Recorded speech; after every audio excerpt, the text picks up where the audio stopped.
Amigos, ¿cómo andan? Espero que anden bien, espero que estén contentos porque se vino el otoño y en fin, y porque estamos aquí en La Máquina de Pensar y porque no hablemos de fútbol, ¿no? Vamos a tratar de seguir hablando de Juan Carlos Sonetti en esta semana, amigos. Les cuento simplemente que ayer estuvimos hablando con la compositora española Elena Mendoza en una muy linda charla en torno a la ciudad de las mentiras, que fue la que de alguna forma propugnó, trató o pretextó para que nosotros hiciéramos esta semana dedicada a Onetti. Y lo que les quería decir antes de arrancar La Máquina de Pensar, tenemos a Gonzalo Gervás en controles de emisión y a Gustavo Germán en la producción. Quería decirles que también a los que lo están oyendo es una forma, una oportunidad también de volver a leer a Onetti, volver a leer algún cuento. Hoy vamos a tener un programa especial, vamos a estar hablando en torno a un cuento extraordinario, un cuento de los primeros de Onetti, Un sueño realizado se llama. Es parte de La ciudad de las mentiras, que la ópera está compuesta por 4 cuentos: Un sueño realizado, el álbum, La novia robada y El infierno tan temido. Y bueno, simplemente decirles que yo lo leí de nuevo por, no sé, debe ser no sé cuántas veces lo debo haber leído ese cuento, pero realmente es impresionante. Lo venía leyendo en el ómnibus y realmente uno se olvida que está viajando y hace un viaje a ese sueño, un sueño realizado. Hablaremos de este cuento que realmente es impresionante. El miércoles Roberto Aprato estuvo hablando de él, también lo mencionó y estuve leyendo un fragmento. Y nada, para decirles que hace unos días también estuvimos grabando, llamamos por teléfono a Dolly Onetti y Dolly Moore, ella es no solamente la viuda de Juan Carlos Onetti, la que mantiene la antorcha de Onetti en alto, una gran actividad y una gran claridad mental para una persona que ya tiene 92 años, es impresionante, Dolly Moore. Ella es también fue violinista de la Orquesta Sinfónica de Madrid, estaba en Madrid, por eso llamamos allá a España. En realidad estaba en Sevilla cuando la llamamos. No para nunca. Dolly estaba preparando una exposición en torno a Julio Cortázar. La habían invitado a ella para que leyera una carta y un texto de Onetti sobre Julio Cortázar al día siguiente. Y bueno, simplemente decirles que Dolly está vinculada a este tema, La ciudad de las mentiras, de esta ópera, por 2 lados: como viuda de Onetti, como mujer de Onetti, como la albacea de Onetti, y también como violinista integrante, ex violinista integrante de la Orquesta Sinfónica de Madrid, que fue la que interpretó, en el Teatro Real de Madrid, fue donde se estrenó La ciudad de las mentiras.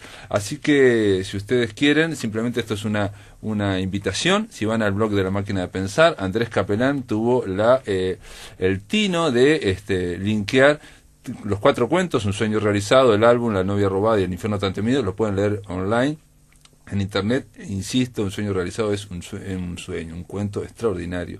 Pero ahora los invito a escuchar a Dolly Onetti, a Dolly Moore. Esta es la conversación que mantuvimos con ella hace unos días. Amigos, ahora vamos a darle la bienvenida a una invitada de honor en esta semana dedicada a la ciudad de las mentiras. Con nosotros, del otro lado de la línea, ya del otro lado del teléfono, en Sevilla, está Dolly Moore, Dolly Onetti. Dolly, ¿estás ahí? Sí, aquí estoy en Sevilla, sí, señor. ¿Cómo andás? Bueno, cansada porque estamos organizando un homenaje a Cortázar que va a ser realmente importante. Y mañana se estrena. ¿Y a vos te invitaron al homenaje a Cortázar para la presentación? Sí, no, porque Juan fue amigo de Cortázar, sí. Y hay mucha relación ahí, y voy a leer algunas cosas y dar unos comentarios así, por eso. Así que va a ser muy interesante, estoy contenta. Dolly, te llamábamos porque, por un lado, por esta semana hemos estado hablando de La ciudad de las mentiras, de la ópera Onetti, pero vos, por un lado, obviamente muy vinculada a Juan Carlos Onetti, pero también estuviste vinculada como violinista a la Orquesta Sinfónica de Madrid. Sí, exactamente. Estuve en el foso ese del Real, 16 años cuando me jubilé. O sea que se coinciden las dos cosas, sí. Fue realmente maravilloso volver con algo así que tenía que ver con Juan. Elena Mendoza decía que para vos era volver a tu casa. Bueno, puede ser, sí, puede ser. Elena es maravillosa, una gran compositora, muy avant-garde, con una música tan moderna que realmente hace historia, es fuera de lo común. Ha tenido en el estreno, como siempre, algunas contras, como siempre, los abonados así. Pero en general fue muy buena crítica y es muy innovador. Son 4 personajes de Juan con cuentos cortos que ella, y bueno, la historia es que había un director que era muy moderno, en el que le gustaba mucho la ópera moderna, quería salir de Verdi y Puccini, y entonces le llamó a ella porque la conocía bien, le dijo: tenés que hacerme una ópera y te dejo a ti elegir el autor, que debe ser latinoamericano. Y ella eligió a Juan, porque ella era uno de los, con lo que yo llamo los fanáticos, el club de los fanáticos de Juan. Claro. Y empezó, y 7 años después se estrenó la obra, o sea que le llevó muchísimo tiempo. No tanto de hacerlo, le llevó 3 años, pero luego, como se murió este hombre que tenía tanta influencia, no quisieron dar la obra, porque eso fue como un niño de él, ¿no? Y claro, lo postergaron varias veces, por eso llegaron a los 7 años.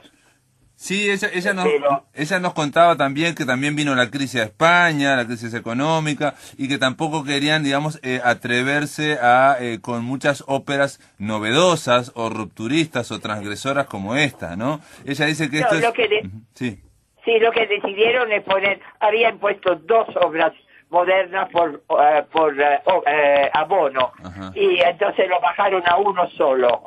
Y de ahí vino que lo fueron descartando. Claro. Y decime, Dori, bueno, obviamente vos la fuiste a ver, la pasaron 5 veces, la fuiste a ver 3 veces, me dijiste. Exactamente, sí, con los amigos acá, Raúl y Claudio, que están haciendo la exposición, que los inicié un poco en la ópera, ¿no? Y les gustó porque también es un trabajo interesante, ¿eh? Claro. Ahora, tendría mucha ganas que se divulgara en otros países, Argentina, Uruguay. Sería bárbaro que llegaran aquí a las orillas del Río de la Plata, a Montevideo y a Buenos Aires. Dolly, vos sos una... es un sueño de Elena eso, ¿eh? Sí, me lo dijo ayer y estaba contentísima.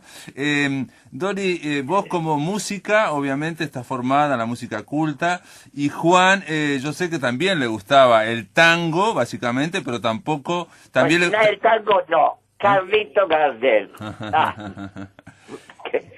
Y nada, bueno, no, yo creo que nada más, Carlitos era su dios.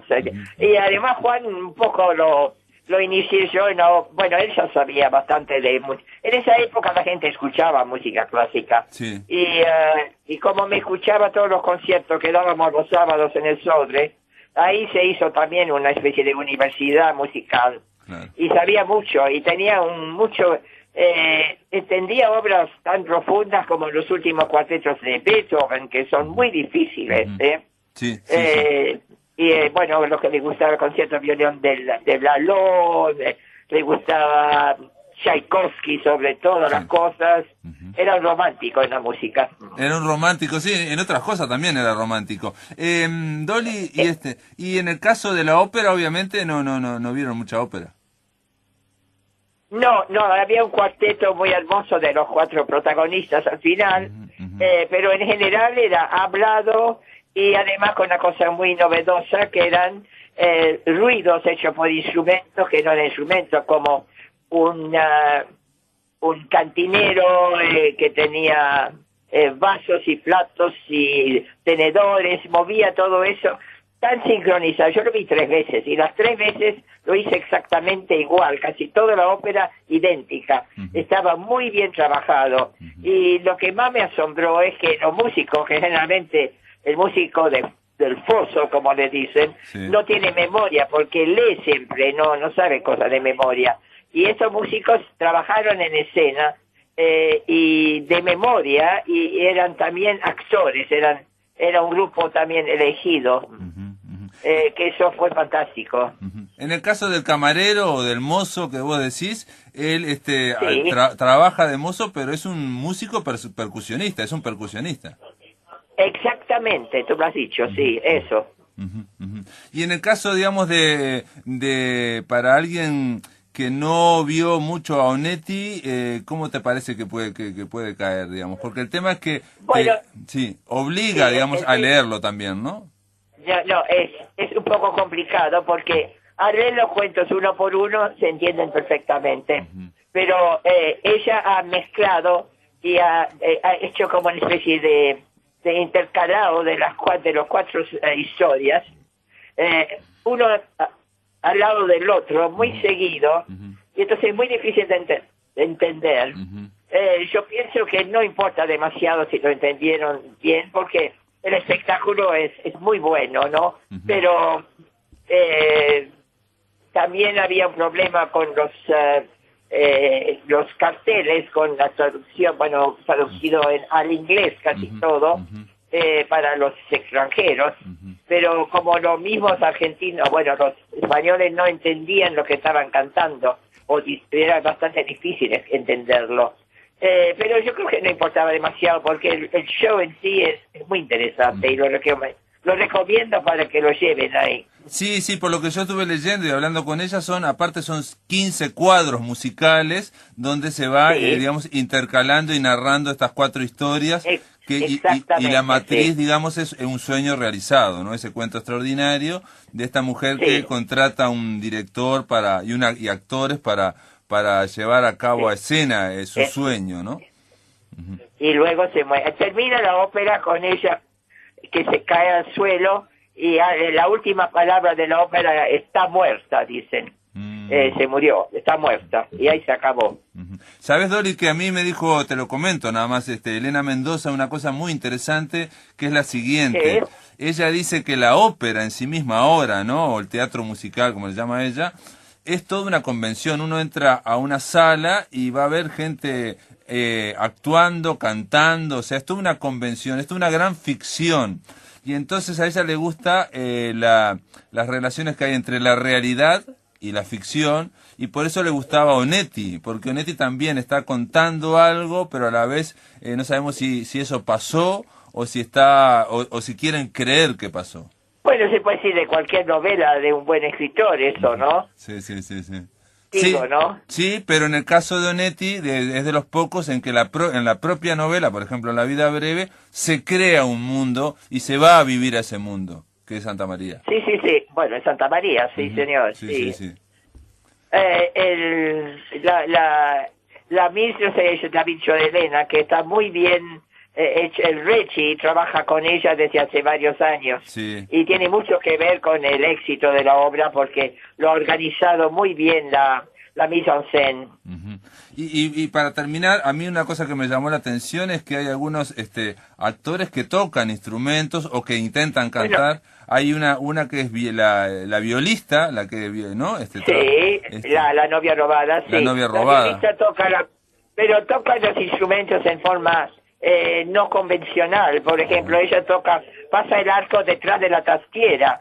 Entonces no suenan las notas, es curioso. Y también con los músicos, los brass, los músicos de viento, sí, también hacen ruidos extraños. Y yo que te contaba yo, la facilidad con que los actores se interpretaban al mismo tiempo que actuaban.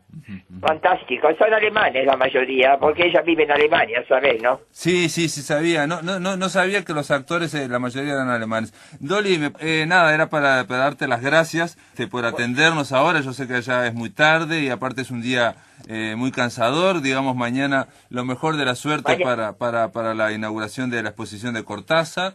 Sí, fenomenal, bueno. Y un abrazo grande desde acá de Montevideo. Chao. Chao. Adiós, chao. En el aire de Radio Uruguay, La Máquina de Pensar.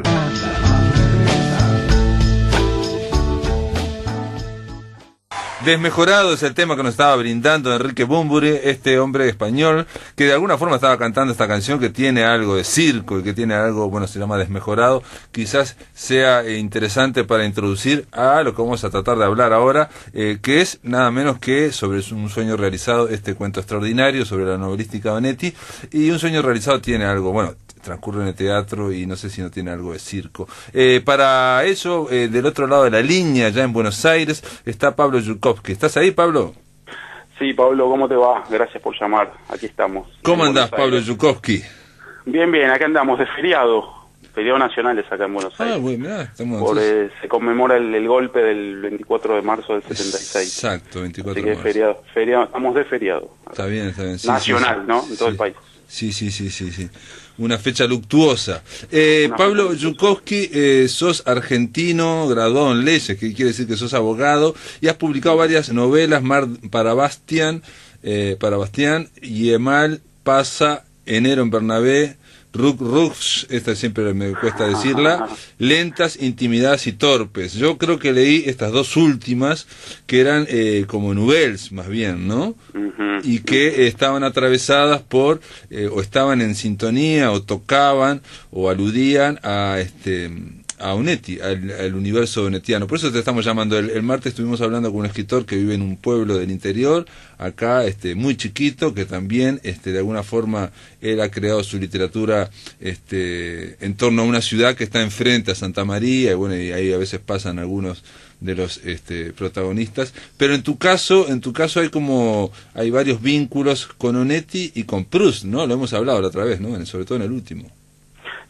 Sí, bueno, Onetti está, mi escritura está atravesada por la obra de Onetti, porque me ha marcado desde que lo conocí en sus primeros libros. Creo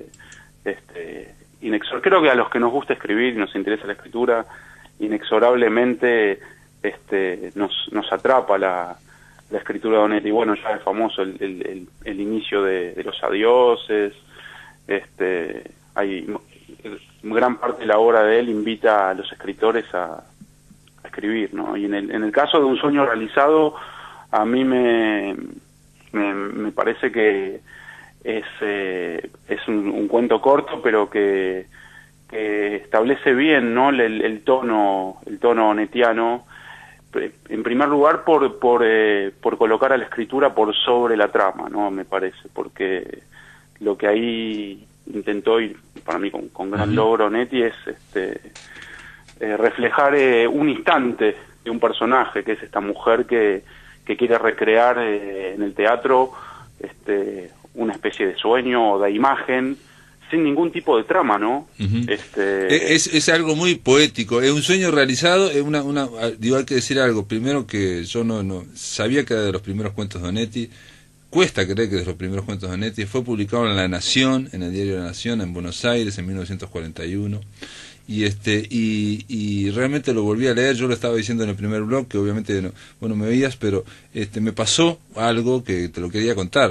Volví a leer Un sueño realizado ahora cuando venía para el programa, venía en el ómnibus, ¿no? En el micro que le dicen ustedes, y es increíble, es como asomarse a un pozo y meterse en ese universo y desconectarse de todo, y después cambiás de ómnibus y te volvés a conectar, y es impresionante. Lo vi primero, es cierto que toda la literatura de Onetti está la escritura por encima de la trama, pero esta tiene una trama. Él va contando algo que incluso me hizo acordar a Bienvenido Bob el inicio, porque el protagonista se queja de alguien que le toma el pelo o que lo está jorobando, que es este actor, y en Bienvenido Bob, se queja de Bob, ¿no? Que me está tomando el pelo, que me está tratando mal, no sé qué, no sé cuánto.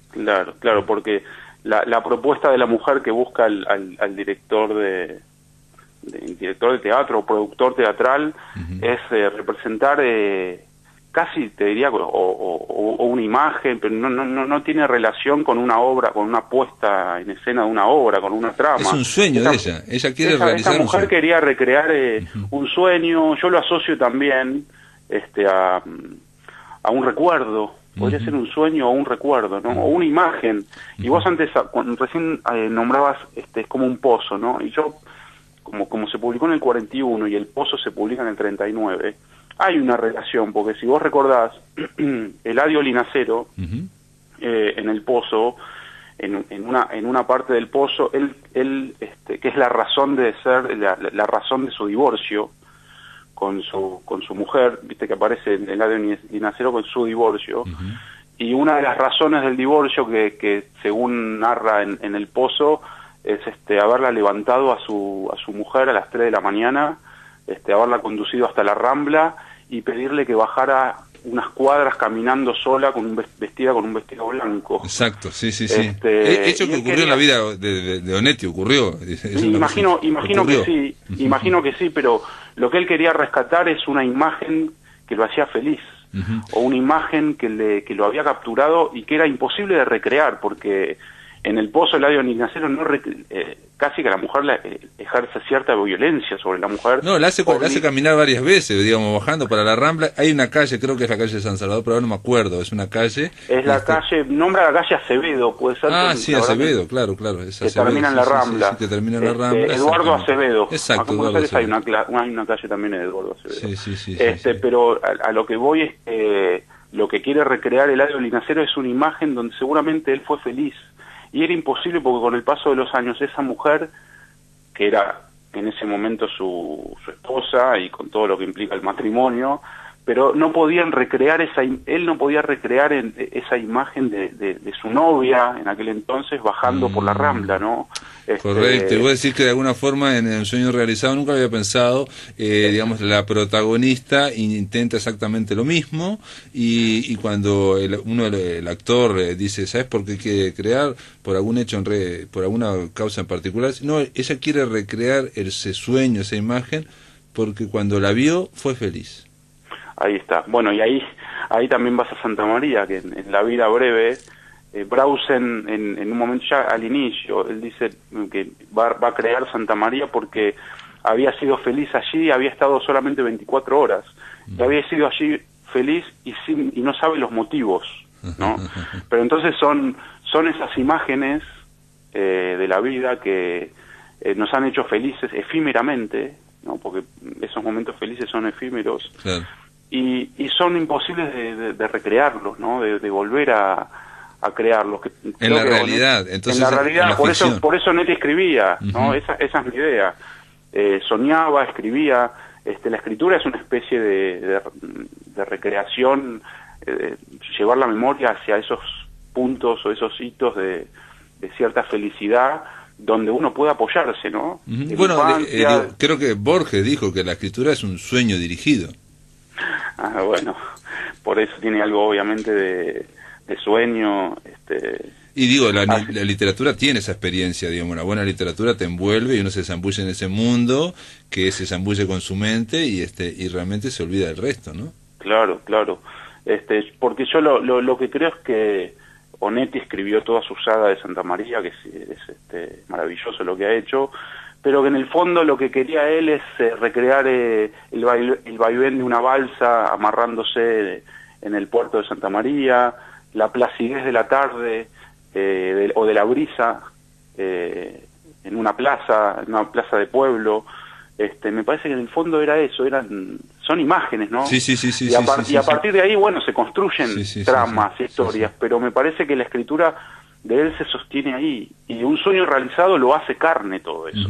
Yo pensé, en un sueño realizado, fíjate que en un sueño realizado la mujer logra de alguna manera recrear teatralmente ese sueño o esa imagen y muere, porque fíjate que en el cuento ella termina muerta, como que de alguna manera, bueno, era una razón de su vida, ¿no? Y una vez que ya la realizó, Onetti la deja muerta ahí, ¿no? En el cuento. Alguien que la acariciaba a su mujer, con lo cual había una sensación de ternura ahí, ¿no? Yo entré lo que creo que es entre un sueño o un recuerdo de la infancia de esta mujer, o que su padre la acariciaba el pelo, y ella en ese momento sentada en la vereda de su barrio, parecía como que era un momento feliz, ¿no? Un sueño o una imagen o un recuerdo feliz.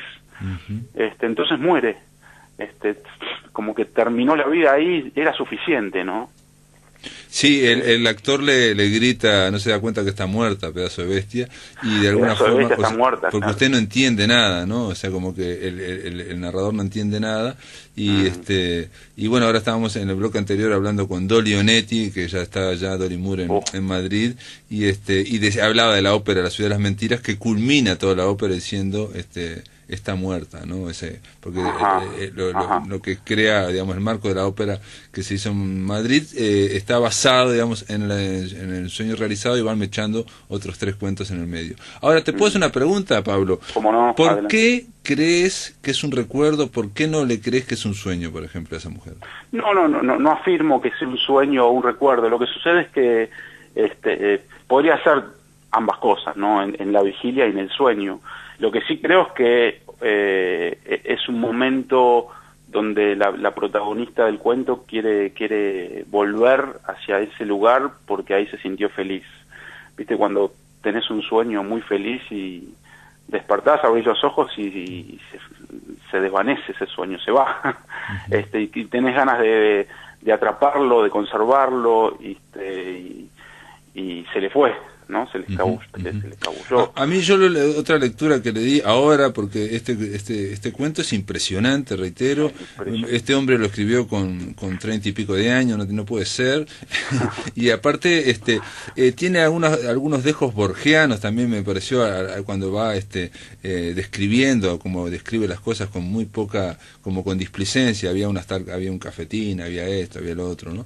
Pero a diferencia de otros cuentos o de otras novelas de él, que es más envolvente, en como que está contando prácticamente algo que no sabemos de qué se trata, que es esta mujer. Y lo que se comunica es esta felicidad que decís vos, y que yo creo que es así que se comunica, pero que se comunica algo más increíble, que es que esta mujer, que parece loca, obviamente, que les va a dar plata para que escenifiquen una imagen de ella sin público, solo para mí, para mí lo que hacía era, frente a estos actores, este director en una provincia de Buenos Aires, muertos de calor, que no pueden volver a Buenos Aires porque no tienen plata, es el amor por el arte. O sea, dar todo, sí mismo. Dar todo por eso. Sí, claro, que no, y además, ¿sabes? Lo que pienso es que no tenga una razón de ser. Hoy todo lo que los seres humanos en este mundo hacemos es, lo producido tiene que tener una razón de ser, una lógica, y en el arte no hay lógica. Esta mujer quería recrear simplemente eso que en el mundo nuestro terrenal, de mercado, no tiene ningún sentido recrear una obra de teatro donde hay una imagen nomás. Sí, ¿no? Sí, para ella sola. Lo que pasa es que pierde el sentido. Vos lo nombraste recién a Borges. Sí.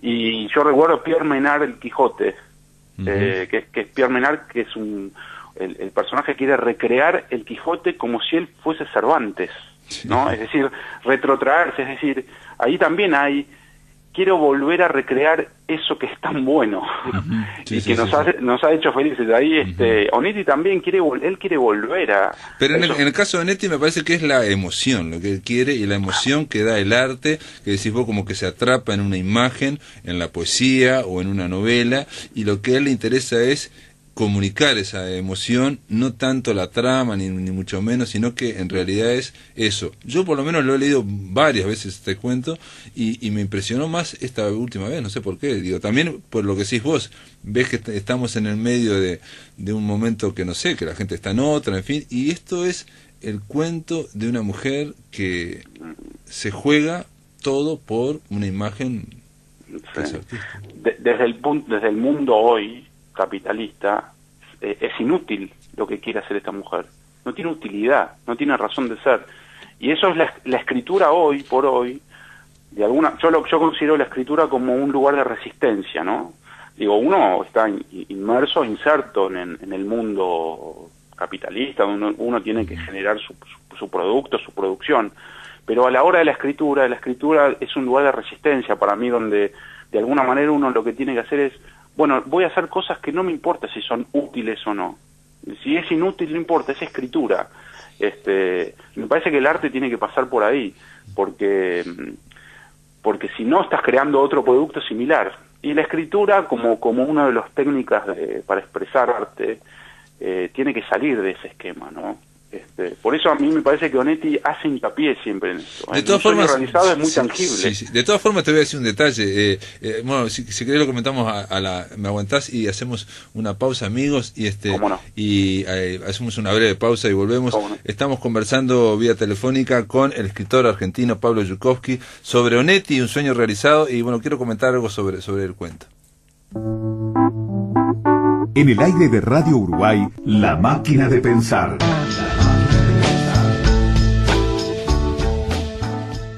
Amigos, continuamos en La Máquina de Pensar. Estamos conversando vía telefónica con el escritor argentino Pablo Yukovsky, alguien que no solamente es un gran lector de Onetti, sino que de alguna forma su propia literatura está atravesada, empapada por la presencia, ¿no? La larga presencia del viejo escritor, el viejo, como le decían, y también decía Pablo te decía de Proust, y te quería leer algo que me encontré ahora en internet no hace tanto, que a Dolly Onetti le preguntan acerca de la fama, ¿no? O de Onetti, ¿no?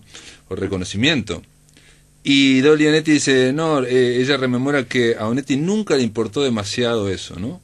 Pero que vivió como un sueño hecho realidad el ser publicado por la editorial francesa Gallimard, la misma que en su obra publicó Marcel Proust. Mira vos. Bueno, eso es, para mí son dos grandes, ¿no? Y me apoyo tanto en Onetti como en Proust, que ahora encuentro un punto en común, que es la gran obra de Proust, En busca del tiempo perdido.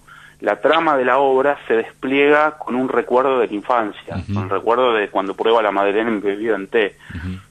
Como que Proust también, Marcel, el protagonista, tiene que volver a un momento de su infancia en donde fue feliz. Y mucho no puedes explicar por qué una madeleine que te da una tía o una abuela, sí, claro, embebida en té, te genera felicidad, pero él le desplegó toda esa obra majestuosa, ¿no? Y muy impresionante. Y de hecho, que te quería comentar, porque lo que contás vos de Dolly, porque acá hace algunos años se publicaron unas cartas de Onetti a Pairó. Pairó acá era. Claro. Y no sé si estuvo allá en Montevideo. El libro es hermoso, son las cartas de Onetti, lo leí, ¿no? Sí, salió publicado. Entonces yo lo que quería era encontrar en alguna carta si Onetti lo nombraba a Proust. Y hay una carta donde él dice, estoy en la cama, leo a Proust, ¿no? Sí. Se le escribe a Pairó. Y además, en esas cartas también se revela que Onetti leía en francés. Es decir, había una gran admiración por Proust, ¿no? Incluso, bueno, en las cartas también refiere al primer tomo de En busca del tiempo perdido, por el camino de Swann. Entonces, bueno, para un amante de Onetti y un amante de Proust, encontrar esos puntos en común, viste que en realidad la escritura de ambos son distintas porque cada uno tiene su manera de respirar, ¿no? Sí. Ahí ya es imposible encontrar puntos tan equitativos entre ambas obras. No parece haber mucha afinidad. Sí la hay muchísima con Faulkner, y hace poco leí un artículo donde Jorge Ruffinelli, el famoso crítico uruguayo allá en Estados Unidos, decía que lo que Onetti hizo con Faulkner no tiene nombre, dice, no se le ha puesto un nombre en literatura porque no es plagio, pero es algo que es un contagio, es una cosa impresionante, porque lo que generó Onetti a partir de Faulkner es sorprendente. No, yo te quería comentar algo muy al margen, capaz que muy cholulo, pero que tenía que ver con justo con este libro que mencionaste ahora, de Pairó, porque en ese libro de Pairó aparecen cartas de Onetti joven, y en zonas que uno no se conocía. Son hermosas. Sí. Y en la primera o segunda carta dice Onetti que está trabajando, o que ya hizo una obra de teatro comercial para Corrientes, para ver si puede ganar dinero con la escritura. Obviamente nadie supo nunca de eso, jamás se enteraron todos que existió, y esa obra se perdió, pero en el caso de Un sueño realizado, que es del 41, en un momento Langman dice, no, hay muchos que me den a mí el primer paso, señora, muchos que cobran hoy derechos increíbles en la calle Corrientes, y se llevan los premios anuales. Claro, sí, en esas cartas, que son cartas que llegan hasta el 38, 39, Es decir, son previas a la primera publicación, publicación del Pozo, ¿no?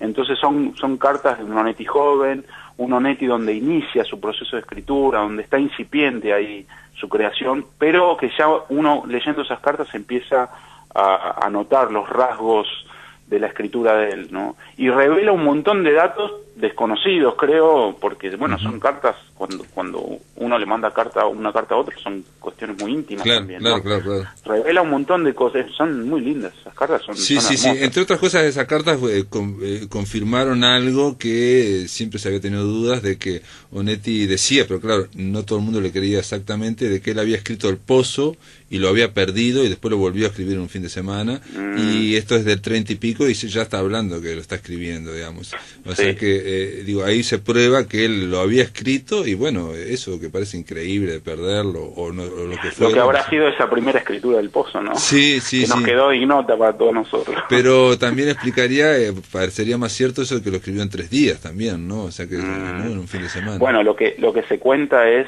que lo refleja en El Pozo, fue un fin de semana de veda, de venta de tabaco. Claro. Acá en esa época, creo que él estaba en Buenos Aires, me parece. Sí, claro, en Buenos Aires, está escrito en Buenos Aires. En Buenos Aires, y había los fines de semana veda de venta de tabaco, ¿no? Estaba prohibida la venta de tabaco. Entonces, incluso hay una parte que Eladio Linacero dice, no tengo tabaco. Como que se puso a escribir para manejar la ansiedad, ¿no? También de los que hemos sido fumadores, yo afortunadamente lo pude dejar, pero bueno, obviamente que genera mucha ansiedad el no tener ese vicio. Claro, terrible, y aparte mala leche también genera, ¿no? Y mala leche también, sí. Pero bueno, parece que fue una de los impulsos para escribir El Pozo, entonces vino bien esa veda. Parece. Ahora, lo que muestra en esas cartas es un costado de Onetti que nunca habíamos visto, que es, primero esto, de que quería escribir una obra de teatro para hacer plata, para ser comercial. Después otra cosa que dice que él pensó hacer una editorial que fue una especie de como de cooperativa, donde se hiciera la presentación del libro, donde se hiciera todo, pero no hubiera libro, o sea, la gente lo comprara y se imprimiera después, y que él sería el primero. O sea, todos esos idealismos que estaba haciendo, pergeñando para editar, para poder vivir de la escritura. Nada de eso funcionó, todo eso aparte se perdió, si no hubiera aparecido en estas cartas, hubiera desaparecido, porque solo conocemos la figura de Onetti cuando ya está desengañado, diciendo para qué, y escribiendo cuando sale, en fin. Claro, fíjate, ¿no? Esa inquietud que tiene todo escritor de llegar a su primera publicación, claro, que uno a veces si todavía no lo tenés escrito o no te parece que refleja lo que crees de tu obra, y no lo publiques. Esperá. Si todavía esa fantasía también, digo, primera obra de conseguir tal cosa. Claro, que sea un boom de mercado. Bueno, es lícito que incluso en Onetti, ¿no? Es lícito que de joven haya tenido... Es humano.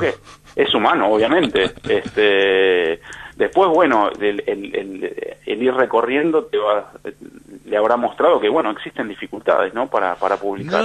Y eso no tiene nada que ver con el valor en sí de la obra. No, existe la realidad, Pablo Yukovsky, y existe el chocarse contra la pared, como le dicen en Bienvenido Vos, para que te choque, para que pase, no sé qué, no sé cuánto. Lo que pasa que lo que demuestra esas cartas es que el lado, digamos, humano, de ilusión o idealismo que tuvo Onetti, y que por esa parte, digamos, lo perdió. En la entrevista notable que le hacen en A Fondo, el Español, le pregunta Soler Serrano, que se llama Joaquín Soler Serrano, le pregunta por qué Onetti no publicó más en estos años, porque cada 3 años, y él dice, y porque los editores no querían. Claro, sí. Si no hubiera editado más. Si no hubiera publicado más. Claro. Pero es una gran obra, ¿no? Y es también muy versátil. Hay mucho de Santa María, hay mucho que no está en Santa María, incluso todo lo previo. De hecho, los adioses transcurren en Santa María. No, transcurren en la sierra los adioses, ¿no? transcurre en la sierra. La sierra de Argentina, de ahí, de esa... Yo lo asociaría a las sierras de Córdoba. Claro, sí, que va por la tuberculosis, sí. va por la tuberculosis el jugador de básquetbol.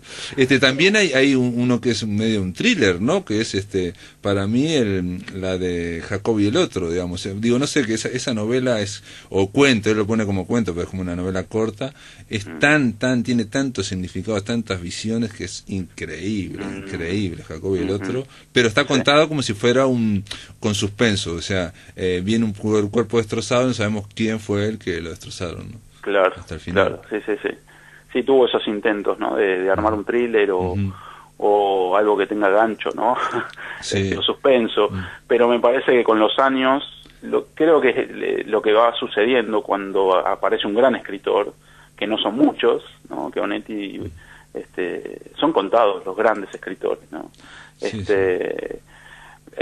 Se va dejando atrás estas inquietudes de o ser un boom de mercado, o porque voy a vender, o porque me va a leer mucha gente, y se empieza a dedicar el escritor a su obra, ¿no? A su gran obra. Sí, aparte uno lee, digo, esto es para a los que nos están escuchando, si quieren, pueden releerlo o intentar leer Un sueño realizado, estaba en línea, van al blog de La Máquina de Pensar, realmente es impresionante.